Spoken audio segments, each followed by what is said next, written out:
Just a quick one. What I've done in my Cresta is I've changed the exhaust housing, which changes this wastegate duty cycle table. I have to reduce these values in here. Currently I'm working on 180 kPa, so this line here, at various engine speeds. And I've only really got up to 4,500 RPM. But what I'm doing, and I hear plenty of people say, oh, I leave that up to my tuner. But you can do this sort of stuff yourself. So what you do, it's the same for Haltech. The boost control strategy is slightly different. But what you do is you start logging with record. You set up one of these tables here. So you right click, create a time plot, and then in the time plot you go to properties and you list all the stuff that you want to log. Now I've got my closed loop turned off, or the closed loop PID influence.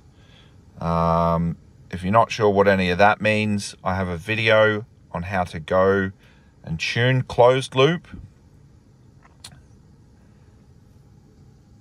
So just ignoring this, I keep it in my graph anyway for when I do need to tune the PID settings.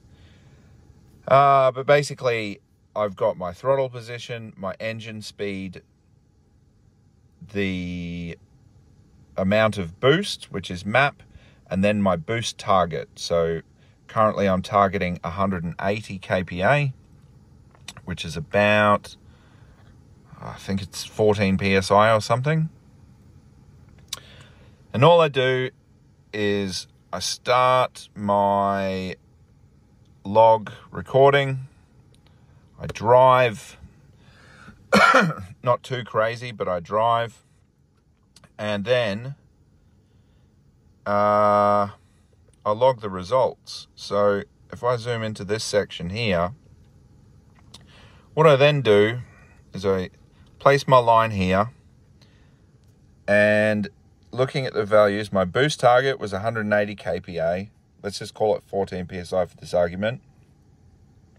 Here's my RPM. Here's me accelerating. Here's me putting my foot flat to the floor and holding it flat to the floor. Now this should be done in third gear or fourth gear up a hill to load up the engine. And what I'm looking at is, as the boost builds, where it's moving to on this table, which value. And if we have a look here, it tells us, so the average of these two cells, so this cell is 34, this one is 18, the average of those two is 24. So at 3,300 RPM, which is smack bang in between, we're at 24% duty cycle. That's given us a result of 179 kPi. But if we increase our acceleration or our engine speed to, here we are now in the 3,500 RPM cell. I've actually changed this, but that was 19% duty cycle, which results there. Now, what's happened is it's overshot my boost target. So it's actually gone right up to 191. That's what these little peaks are, the blue bit above the white. What that tells me is that I need to reduce the duty cycle. So back here when it was 19 and it's gone above, I've reduced it to 18 now.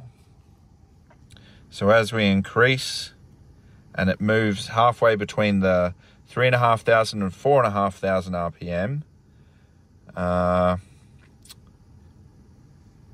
so it's gone right to 192, which is 12 kPa above, which is about, I was going to say 16 or just under 16 psi. And so I can't remember whether I reduced that cell or not. Yes, I believe I did, because if we have a look here, 4,021 RPM, 4,000 RPM, it says 16% duty cycle, and we're at 14. So this was 19, this was 16, and I've reduced them to 18 and 14. So then I just look, I take my time and I look at other areas. So here's another area. We're at 4,251 RPM. The duty cycle was 15%. Because we've reduced that down to 14 now, it's not accurate to what it actually says, because we got 14 and we got 12. Half of that is not 15. It would now be 13% duty cycle. So hopefully, see these overshoots there, and if I zoom back out, so you can see there it overshot, there. And the more it overshoots, the more you have to adjust this number. But I always just adjust it down by, say, 2 at a time.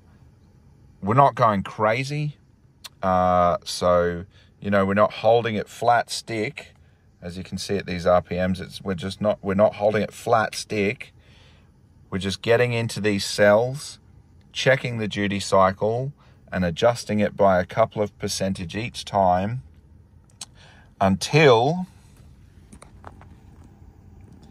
it looks something like, I mean, I've still got work to do, but basically you want it so that there are no peaks above the white part, and then you turn back on this stuff here, which is your PID down here, and that helps to control these overboost sections. But you really need to get this table here. So once I've tuned this line, 100 kPa at every RPM right up to red line, I'll then set my target, which is on a different table. I'll find that.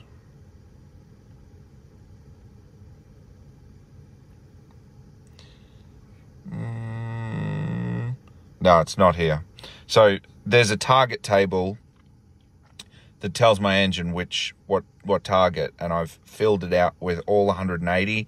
I'll change that table then to all 200, then all to 230, and then I'll vary it for the amount of throttle. If you've watched the video about closed loop boost, you'll probably understand what I'm talking about. If you don't, go and watch the video about closed loop. If you have any questions, let me know. It is pretty confusing, but once you get your head around it, it's a really, really, really powerful tool. And to do a log like this, all you have to do is set up a time plot, set the values that you want, like I've done here. So I've got my wheel speed, engine speed, throttle position, map and boost target in the one table, my wastegate duty cycle, and then my PID, and down there I've got the boost status, but you don't need to worry about that for now. If this was helpful, give us a like. Go and look at the closed loop boost video, and any questions, let me know.